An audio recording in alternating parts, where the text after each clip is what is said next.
Video edit করার পার্টটা না একটা বড় কাজ, যেটা আমি সব সময় রাতের জন্য ফেলে রাখি।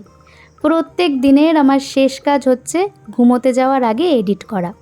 গতকাল রাতে সেটাই করে উঠতে পারিনি, মানে মনেও ছিল না, আর খুব টায়ার্ড ছিলাম। সকালে উঠে ফোন ঘাঁটতে গিয়ে দেখছি যে কত রাজ্যের ভিডিও ক্লিপ পড়ে আছে। আমার তো দেখেই মাথায় হাত, এতগুলো ভিডিও ক্লিপ আছে, তার মানে আমাকে আস্তে আস্তে এডিটও করতে হবে। তো এটা হচ্ছে গত পরশুর ভিডিও। সকালে সবার জন্য চাউমিন করেছিলাম, আমি করে দিয়েছি, আর আমার যা প্লেটে প্লেটে সার্ভ করে দিচ্ছে। সকালে আমি হালকাই খাই, খুব বেশি চাপিয়ে চুপিয়ে খেতে পারি না।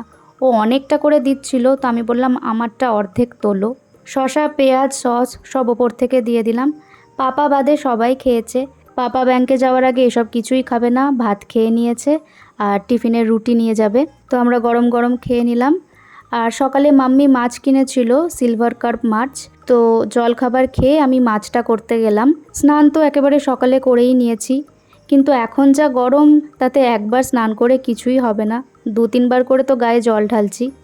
যাই হোক, আজকে টমেটো, সর্ষে, পোস্ত দিয়ে মাছটার ঝাল করলাম, আর ফোড়নে পেঁয়াজ কুচি, রসুন কুচি, কালো জিরে, কাঁচা লঙ্কা দিয়েছিলাম।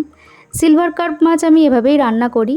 মাছটা খুবই ভালো ছিল, 1.5 কেজি ওজনের ছিল, খেতে দারুণ লেগেছে।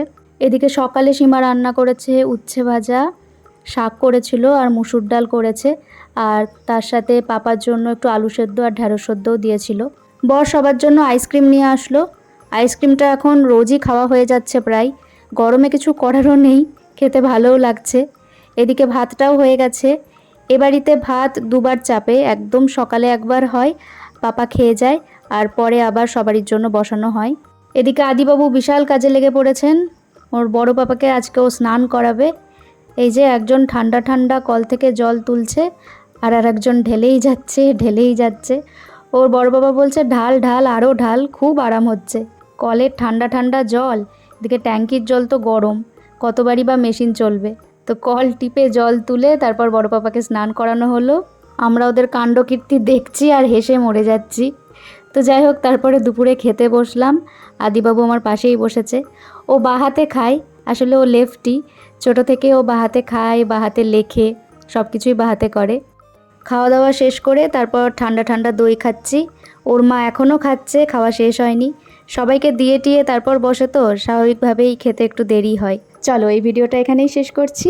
নেক্সট পার্ট আসছে খুব শিগগিরই, সঙ্গে থেকো।